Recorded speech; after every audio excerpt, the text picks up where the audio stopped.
Welcome back, everybody. Today we're doing something ill-advised using techniques that are negligent at best. We're racing against the clock through one of the most dangerous mountain passes that's regularly used, with an altitude restriction, and then attempting to land on far too short of a runway. Plus, since this is a race, it's also a challenge to any other Microsoft Flight Simulator players out there. Give this a try on the hardest difficulty settings and let me know how you did.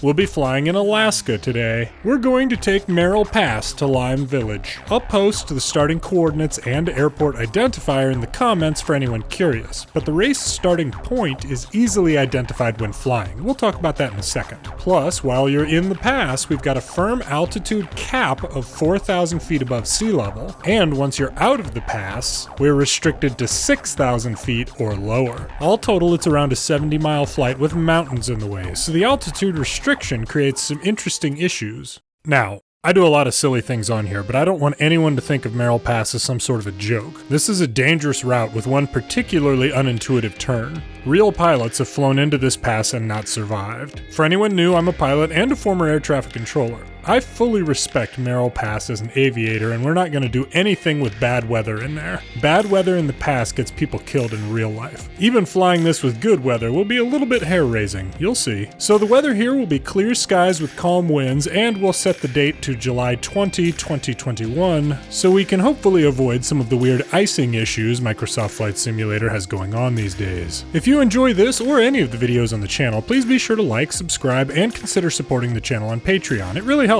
Also, I've got a Discord channel, check that out if you're curious. You can sometimes find me just hanging out in the voice chat. Stop by and say hi. Now, 2020 was a waking nightmare, obviously, but it did give many of us additional time for watching YouTube. As I've mentioned before, I've got several channels I follow and watch regularly. Heck, I did an inverted gliding challenge trying to complete a flight the Yamix did on his channel. The corporate pilot Dad and I teamed up to do a quick video reflecting reasonably realistic air traffic control communications. I'll link those in the description. But one channel I've particularly enjoyed watching is Flight Sim Alaska. Dave, the armchair bush pilot, has been not only learning the ropes of aviation through Microsoft Flight Simulator, he's also been giving guided tours of Alaska by air, a place I would love to visit someday. I happened to connect with Dave on Twitter just before he launched the channel, and it's been a lot of fun following and learning about Alaska as he's progressed and gotten more into the aviation side of things. This particular flight comes from Flight Sim Alaska. Dave did this flight without an altitude restriction in one of the two-seater aircraft in the game. I'll link that in the description. Check that out if you're curious.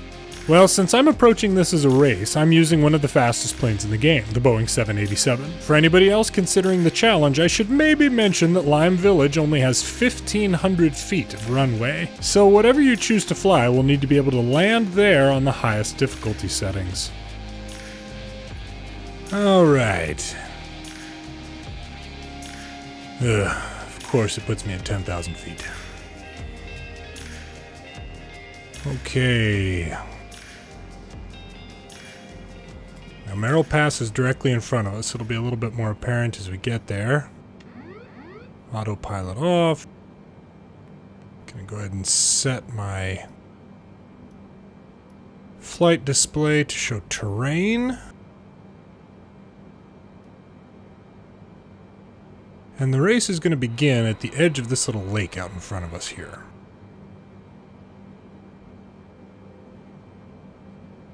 Gotta get below 4,000 feet. Since you're using clear weather, your altimeter should be 299 or 2.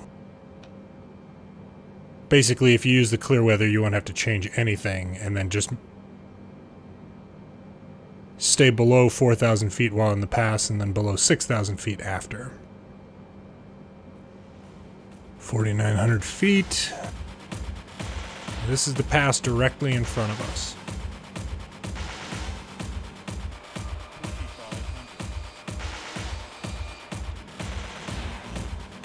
If you use approximately those coordinates, or basically just start out in the middle of this big lake, and then set your flight plan up to go to Lime Village. The flight path will take you basically right through it. Okay. Air brake out, because I don't want to break the plane apart. Here comes the start. And mark. Obviously, got to get over this hill.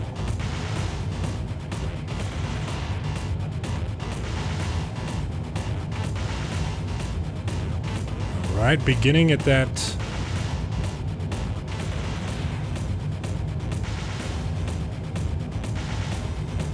Beginning at the edge of the water, 4,000-foot ceiling.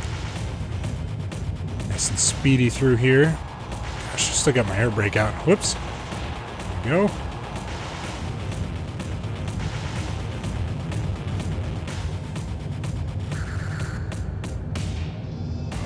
Oh, I should turn on the... It's my overspeed warning. Cut some power. Go. Turn on my map here, show you the pass just a little bit better. I'm in the middle of it right now. There is one particularly wicked turn. Can you see it?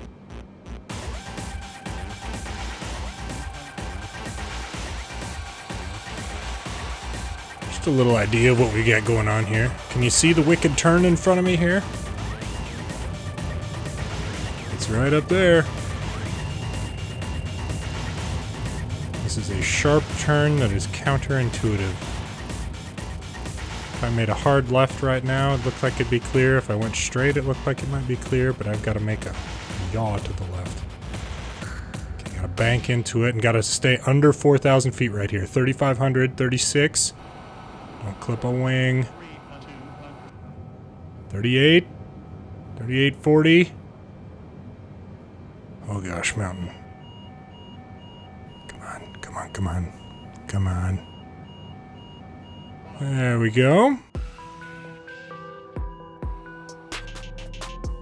390 knots. I gotta slow down.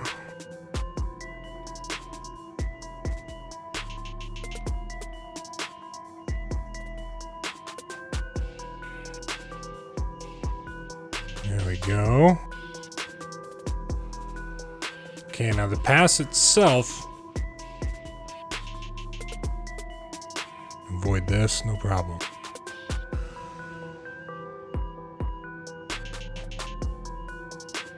The pass itself, for our purposes, ends right up here. As you can see on this map. Pass ends at the dark green. Nearing the end of the pass. And that's where our altitude cap goes up to 6,000 feet. Over speed again.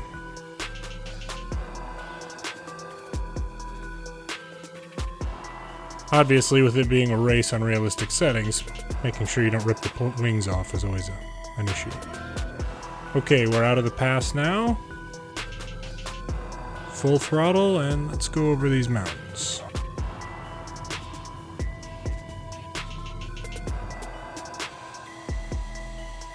I should mention I did a manual cache for the data for the whole flight. You might want to do the same if you really do want this to be a race. 5,100 feet, no problem. That way you're not worried about your computer or your data internet plan or anything like that. Over speed again.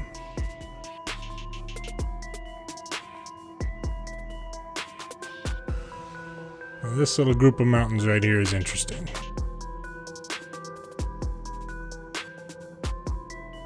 Let's see what we can do. Obviously red is bad. Can we get through there at 6?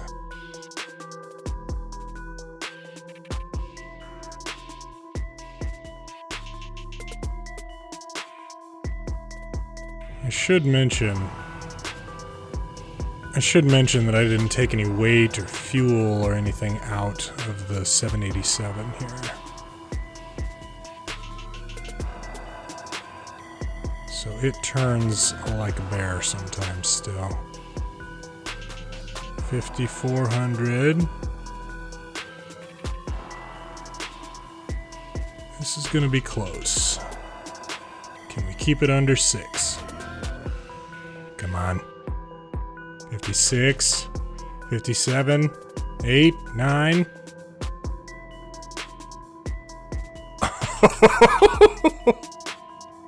Oh man.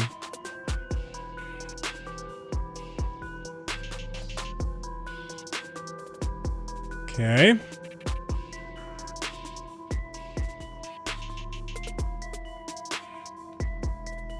This really is a gorgeous area.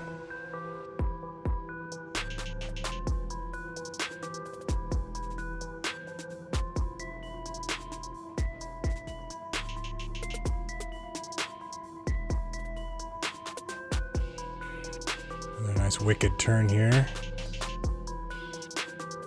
Use my main wings to get over. 52, 53. Oh. Going nose up, cut the power. There we go.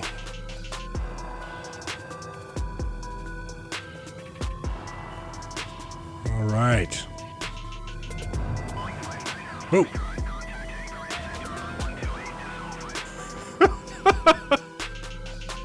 I haven't. Gosh dang it. Come on. Gotta slow it down. They haven't given me a single terrain warning or altitude warning. I didn't even realize it had me talking to air traffic control. Air traffic controllers are probably sipping an adult beverage of some variety. Like, man, that looks crazy.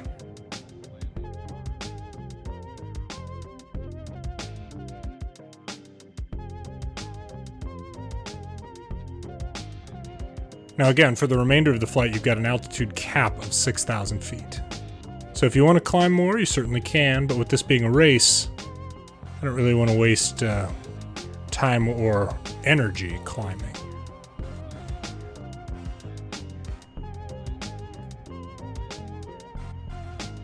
Ooh, 410 knots. Whoops. Gotta get slower.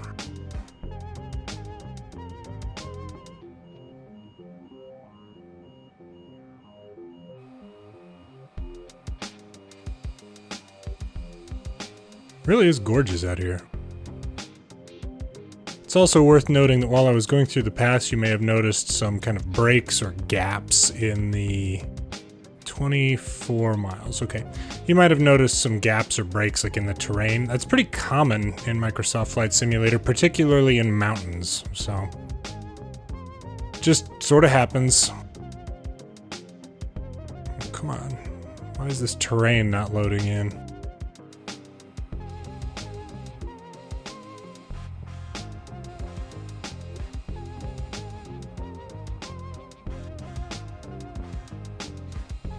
Well, I did a manual cache for all of this, but it doesn't seem to be loading, so... Anyway, hopefully your flight out here will be a little bit prettier than mine.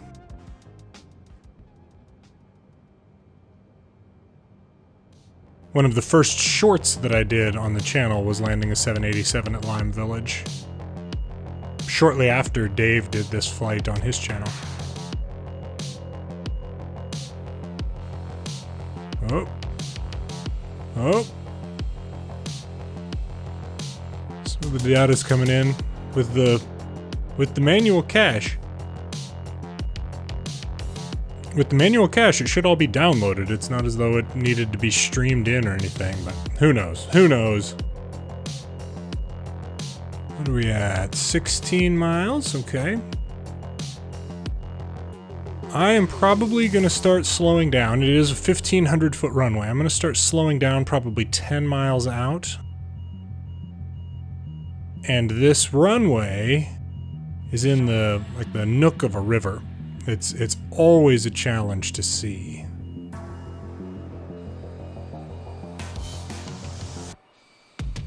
So I'll slow down and make sure I can actually see the darn thing once I get a little bit closer.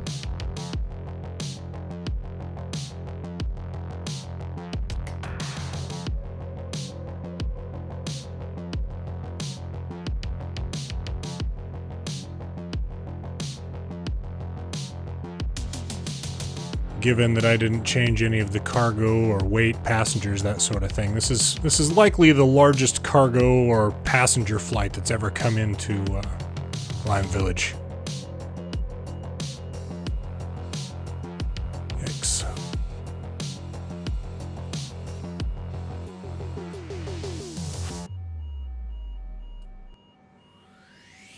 Okay.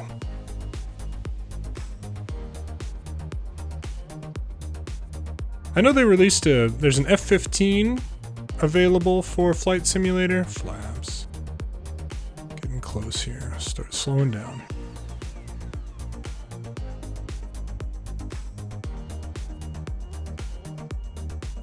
I think I saw a Eurofighter Typhoon in the store recently. Basically, if it's not in the game store, I'm not going to mess with it. But, you know, feel free to give this a shot in those. I have no idea if you're going to be able to land a fighter in this 1,500-foot runway, but it certainly would go faster in the air than this. Okay. Got gear down, flaps.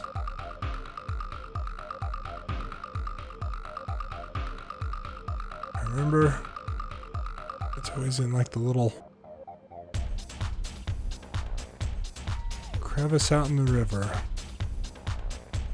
Alright, I think I see it. 150 knots, 1,400 feet. Oops. Accidentally engaged my thrust reverser there for a second. Not good.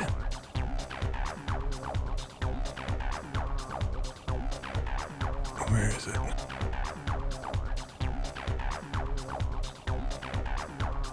Yeah, there it is. It's right in that turn of the river.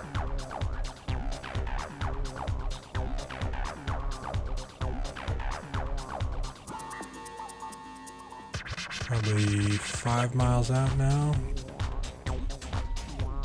Gosh, this is gorgeous.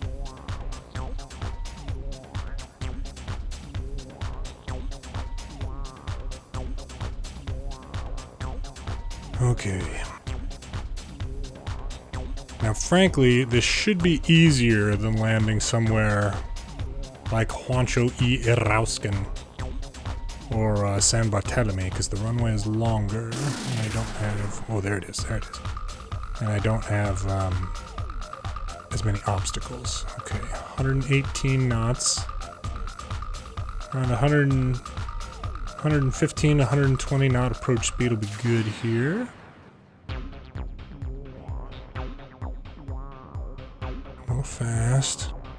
Obviously, I've got my parking brake set.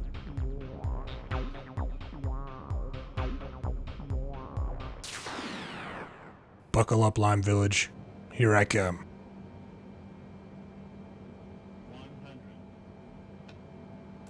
Come on. 104 knots. Reverse thrusters, brakes. Look at that! By far my nicest short field landing in a 787. And of course everything on hard like usual with the exception of ATC voices. But a lot of good they did me flying through those mountains. That felt like a pretty fast run, and I'll be interested to see how everybody else did.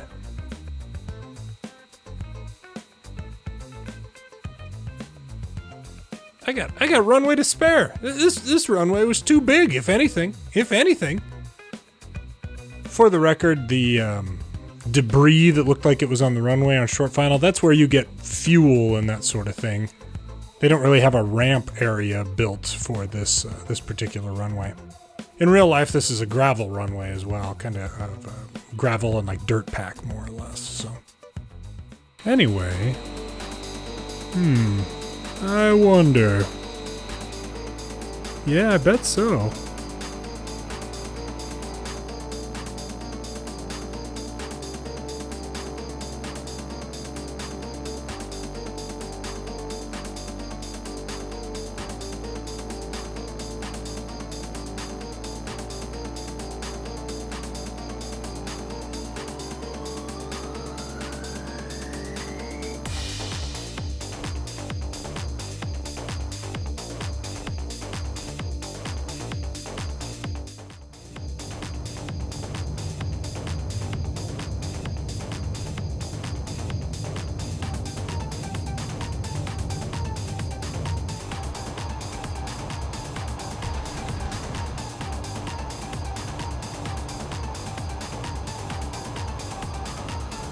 Nope.